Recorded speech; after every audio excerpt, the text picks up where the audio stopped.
Halo Pak Budi dan teman-teman yang menyaksikan. Nah, kita dari kelompok Hegel bakal melakukan talk show Matrix dan filsafat dunia modern nih. Sebelum kita mulai, mungkin perkenalan dulu ya. Perkenalkan, nama aku Rainer Yadi. Nama aku Delisa Alegra Julian. Nama aku Venesia Claudia Leo.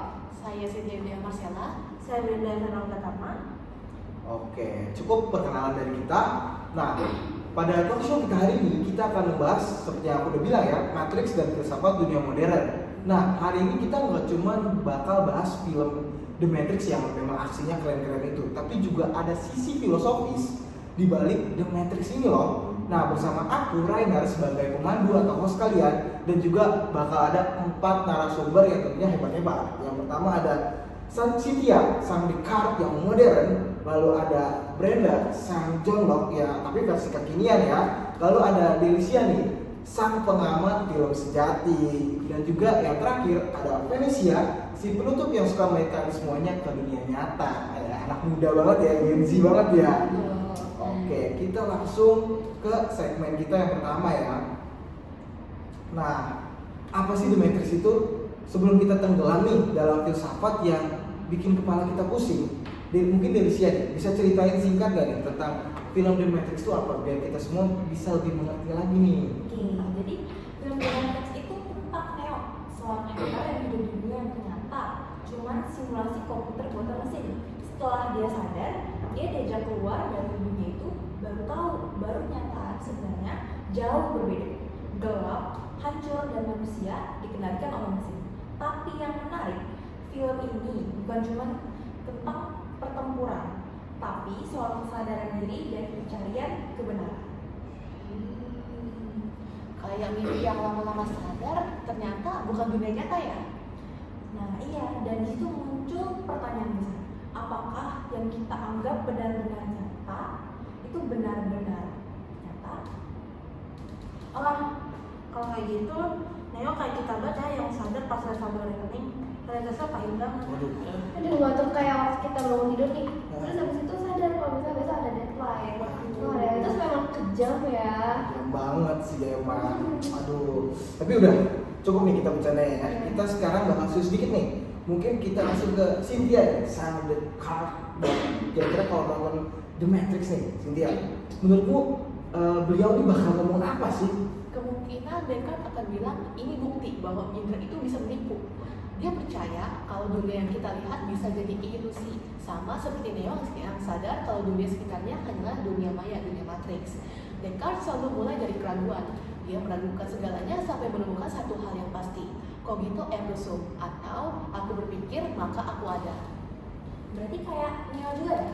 Dia baru yakin dia ada setelah dia sadar dia berpikir di luar sistem matrix.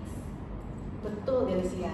Jadi Neo mencapai kesadaran bahwa realitas yang selama ini dia lihat itu tidak bisa dipercaya. Jadi kebenaran cuma bisa ditemukan lewat akal, bukan lewat penglihatan. Dan itu keren banget loh, karena di dunia modern pun kita tuh sering tertipu sama realitas digital. Kadang yang kita lihat di layar tuh nggak sepenuhnya benar. Tunggu dulu, kalau cuma mikir doang tanpa pengalaman, Neo juga gak bakal tahu Matrix itu palsu loh. Oke, Brenda, ini nampaknya sudah mulai ada perseteruan singkat nih ya. Brenda, kayaknya kamu nggak setuju nih tadi. Gimana nih tanggapanmu dari sisi John Locke? Kira-kira beliau bakal ngomong apa nih? Locke pasti bilang nggak bisa gitu dong Descartes. Menurut Locke, sebuah pengetahuan datang dari pengalaman. Dia tahu kebenaran setelah melihat dunia nyata, setelah minum pil merah dan keluar dari matrix. Kalau dia cuma duduk dan mikir, ya dia tetap bakal terlibat di dunia ilusi itu. Tapi Neo mulai ragu sebelum dia keluar. Artinya kesadaran dulu dong berpengalaman. Kesadaran muncul karena dia pengalaman aneh di matrix, contohnya kayak deja vu, glitch, dan hal-hal yang gak masuk akal. Jadi pengalaman yang memicu berpikirnya Neo. Aku suka bagian itu. Jadi kayak dua arah ya, pikiran dan pengalaman itu saling memicu. Neo pikir karena dia merasakan ada yang salah, tapi juga berani bertindak karena dia percaya pada pikiran. Wah, ini debat makin panas nih ya. Satu bilang pikir dulu baru tahu, tapi yang satu bilang alami dulu baru tahu. Klasik banget nih. Kayak pertanyaan ayam sama telur versi filsafat. Atau kayak kita kali yang duluan mana nih, tugas kuliah atau stres dulu? Pusing deh. Kuliah tugas lagi ya. Oke, kita bakal tenangin dulu nih sedikit suasananya nih. Mungkin kita tanya lagi ke Delicia nih, si pengamat film. Apa aja sih menurut kamu ciri khas dunia modern yang tergambar di film The Matrix ini? Banyak banget. Yang pertama ada skeptisisme. Orang yang modern itu suka meragukan segala. Kedua, ketergantungan pada teknologi. Dunia Matrix benar-benar dikendalikan oleh komputer. Yang ketiga, krisis identitas. Neo bingung siapa dirinya sebenarnya. Dan keempat, pencarian kebebasan dari sistem yang membatasi manusia. Ini semua kayak menggambarkan kehidupan kita sekarang banget. Nah nih, Descartes juga mencari kebenaran pikiran dari belenggu indera yang menipu.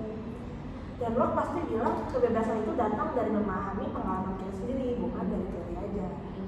Aku setuju banget sama kalian berdua. Dan lucunya, sekarang kita pun hidup di matriks digital versi baru. Media sosial, dunia virtual, informasi palsu. Karena kita pun nggak tahu mana yang nyata, mana yang dibentuk algoritma. Betul. Benar, bahkan identitas kita di media sosial kadang bukan diri kita yang sebenarnya. Itu kayak Neo dengan dua identitas yang berbeda, hacker dan warga biasa. Wah iya bener banget nih. Memang ya dunia modern ini kayak Matrix tapi versi lebih lembut. Tapi sama-sama menurut aku tuh menyesatkan ya. Aduh. Oke, mungkin kita udah sampai nih ke topik yang terakhir nih. Mungkin aku bakal nanya ke Venetia nih. Pakai Venetia. Kalau kita bandingkan nih dengan zaman sekarang, kira-kira masih relevan gak sih pesan dari film The Matrix ini? Banget dong Kore. Kita hidup di era informasi, tapi juga ilusi. Banyak orang terhubung tapi kehilangan fakta nyata. Sama seperti Neo, kita juga harus berani mencari kebenaran sendiri, bukan cuma menerima apa yang disajikan layar. Film ini ngajarin kita buat sadar dan berpikir supaya nggak jadi budak sistem modern. Dan juga penting buat tahu kapan kita terjebak di matriks versi kita sendiri, entah rutinitas, kebiasaan, atau dunia maya yang bikin kita lupa siapa diri kita. Setuju banget, kadang kita juga butuh pil merah buat sadar dari kenyamanan sini. Dan tetap berpikir kritis seperti yang Descartes bilang, jangan mudah terpercaya dengan apa yang kita lihat, karena kita harus pakai logika juga. Atau seperti Locke ya, jangan berhenti belajar dari pengalaman. Dunia terus berubah dan kita harus terus sadar dan akan realitasnya. Oke. Keren banget ya pendapat-pendapatnya ya. Jadi aku mau nyimpulin nih. Jadi kesimpulannya The Matrix bukan cuma soal pertempuran antara manusia dan juga mesin, tapi juga perjuangan manusia menemukan makna dan kebenaran. Oke, nampaknya cukup sekian dari talk show kita ya pada hari ini. Aku mau ucapin terima kasih dulu buat Cynthia, Brenda, Delicia, dan juga Venetia. Nah, buat teman-teman dan juga Pak Budi, semoga obrolan kita hari ini membuat kita berpikir nih, apakah dunia yang kita lihat benar-benar nyata atau hanya matriks lain yang belum kita sadari nih. Oke, sekian dari kami. Terima kasih. Terima kasih.